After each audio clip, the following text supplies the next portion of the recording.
last time on HFG Northbound.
We spent a long time taking in the stunning outlook from the summit, with a 360-degree view of uninhabitable mountains, volcanoes and glaciers before us.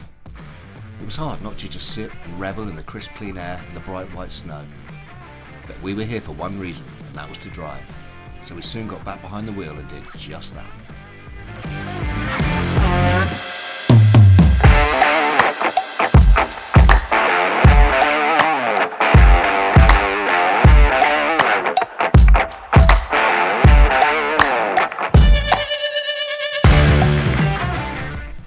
A playground on top of the world seemed like something we could only think up in a dream, but as we cornered a rocky bluff for another run, the true capabilities of the AT35 were coming to the fore, even loaded down with our expedition accessories. Paired with the knock-in Rotiva tyres, the Arctic truck powered up the hill, never losing any grip as it glided over the snow, handling better with every run. After leaving a temporary mark on the mountain and plenty of tyre tracks in the snow, David rejoined us and briefed us for the plan for the descent.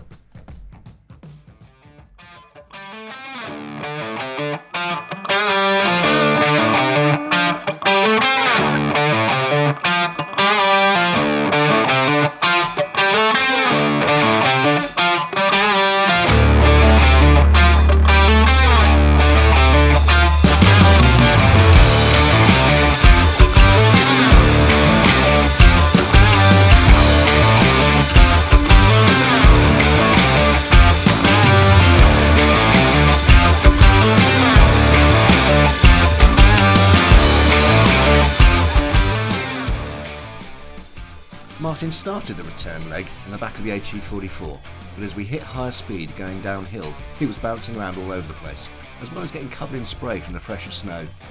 Halfway down, we had to put him out of his misery and let him get back inside.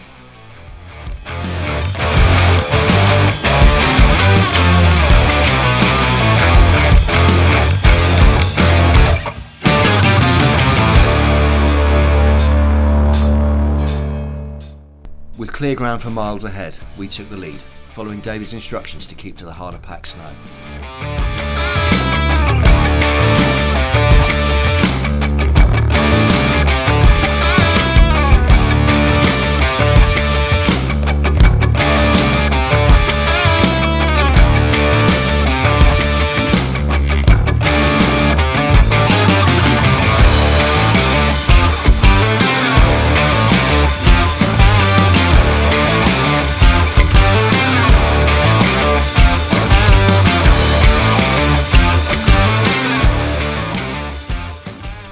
Unfortunately, it had to happen sooner or later. We got stuck for the first time during the whole expedition. A reflection on my driving more than the capabilities of the AT35. We hit a bank of snow with plenty of momentum, but rather than cruise on through it, it was fresher and deeper than anticipated, and we were soon bogged down and going nowhere.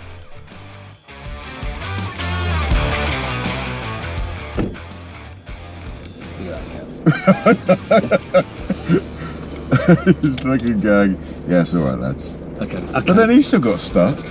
Yeah, he did, but he just rocked himself out of it, didn't he?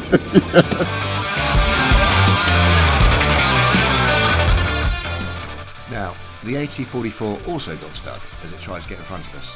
However, equipped with an onboard tyre inflation system, David dropped the massive 44-inch tyres down to 4 psi and was able to drive out and recover us. The next hour or so was pretty uneventful as we found our way back to the line of pylons and the track hiding beneath the snow and ice. But David had one final test for us on the AT35. Several frozen expanses of ice, 100 metres or so across, stood between us and our journey's end. Visible cracks covering the entire surface. Radio. Set our guide to say if we hear cracking on this one, just to accelerate, just to keep going.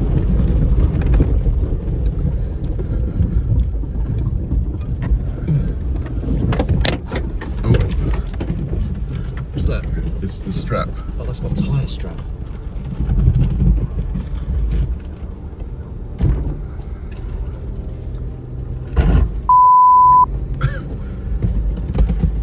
Now that's proper cracking. I don't know if you can hear that, guys. That's ice cracking underneath us, which is a bit unnerving.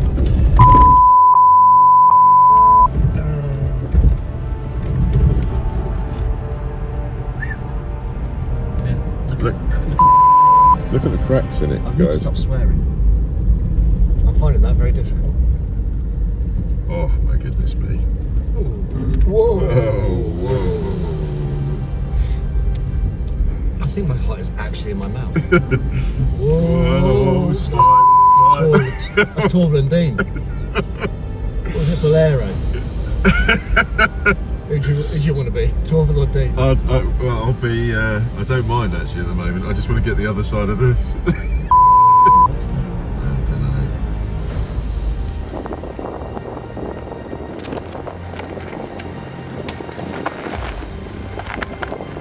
Look at this sliding.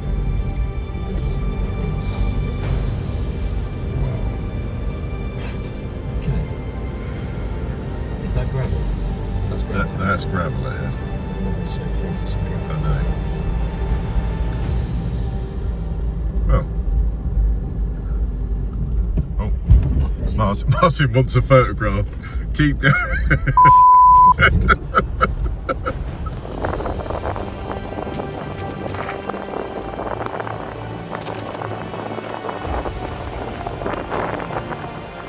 Out of all of our challenges so far, this had been the one that had worried us the most. The fear of the unknown. Just how deep was it beneath the ice?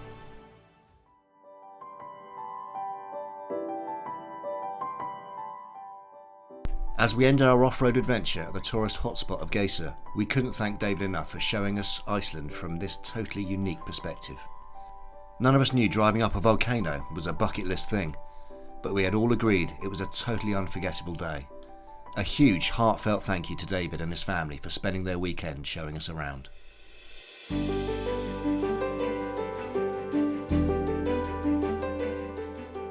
After a quick walk around the geothermal pools at 𝗕cie, we were back on the road again. An overnight stop in Reykjavik, ready to drop Martin back at the airport in the morning. The trio would soon be back down to 2.